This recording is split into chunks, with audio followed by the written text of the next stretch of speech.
We're getting ready to shoot this 1970 Cuda. Limelight, super cool color.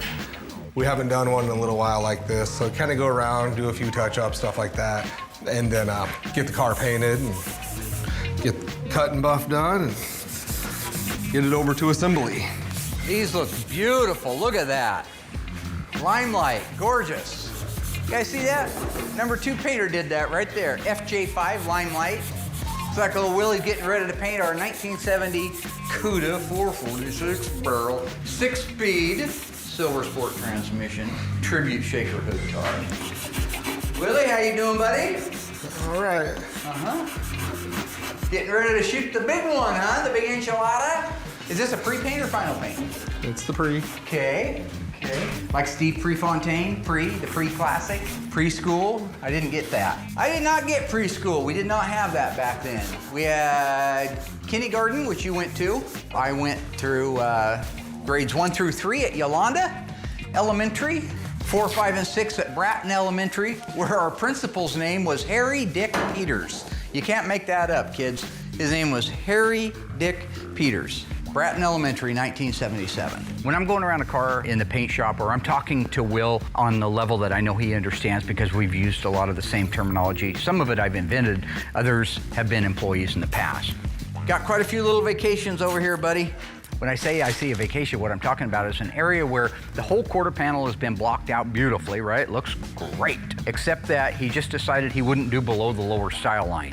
So it was still untouched, all right? So that's a vacation. I also can call that a shiny. Let's make sure, oh, hello, little shiny. These little divots right here, you got little shiny spots. Call them shiny, you get a little lisp when you say it. Because if you have those shiny spots and you paint over it, you know what happens. They're at the car wash enjoying it, talking about how awesome they love the car. They hit it with the pressure washer and the paint blows off in big sheets like the 80s GM and Dodge products used to. So like a spot weld brings the panel down lower than the surface, and if you don't get in there and take your finger with some Scotch-Brite and start scrubbing it really good and getting it dull, those are what I'm calling the thinies. All right, well, thanks for having me in to give this a final QC. Oh, hello, little chunky corner. Let's fix that corner on the left rear side marker right at the front. If I'm talking about a chunky area or a chunky corner on a car, I'm talking about an area where the bodywork wasn't finished off very nicely. So it's the edge, it's the slag of the filler that should have just really quickly been sanded down and been primered over the top of. But Will likes to take vacations every once in a while on these cars and not do that. So that's why I'm using those affectionate terms. All right, well, that's what I do. Will call me in from time to time and say, hey, boss man, I need your eyes on this thing. I'm getting a little older. I don't see so good. And I'll come in and give him a hand, you know. Got some bare metal. We're gonna need some phosphoric acid-based etch primer on. Neutralizes any bare metal that might become rust.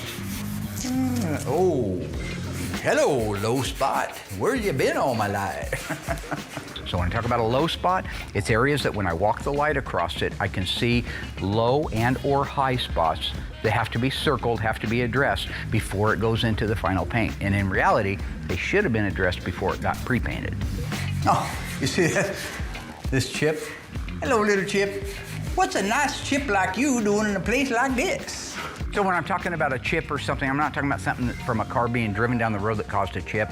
I'm talking about some man-made problems on these cars. So you got to go in there with your eyes on and your head on right if you're going to turn out the kind of paint jobs that people expect us to do. So make sure I don't want to see that you feather that back and try to get away with it, because I see it all. Some people might not be quite as meticulous when you're talking about a bright green like the FJ5, the Limelight, but I think that you treat every single car like it's going to get painted black. So you take your time and make sure every edge is right. Make sure there's no imperfections. Make sure everything on that car is prepared, that if the customer at the last minute called up and said, I want a black car, as black as coffee on a moonlit night, you could paint it that way and there wouldn't be a problem in the world.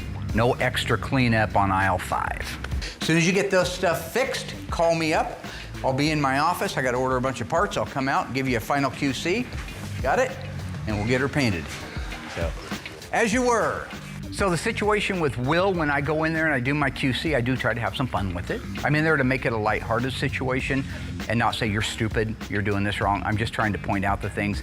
It's nice, like with Doug and Alyssa and the rest of the team now.